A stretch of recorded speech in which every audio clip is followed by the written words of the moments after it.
Today I want to talk to you about monk fruit in the raw. This was gifted to me by the company In the Raw. So thank you so much for doing that, In the Raw. Love your products.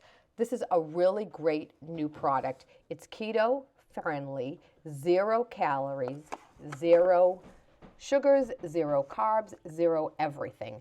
And it's a 1-to-1 ratio. So if you use it in cooking, if you used 1 teaspoon of sugar, you use 1 teaspoon of this.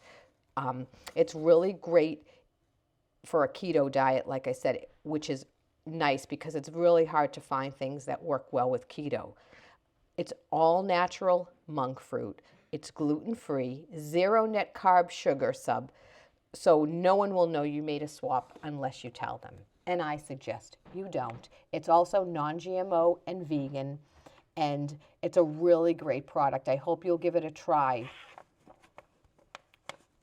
Thanks for watching and have a great rest of your day. Just wanted to also add that this is also kosher and pareve, which is an important feature for some.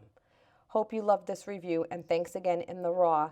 Thanks for stopping by the review channel. Have a great rest of your day.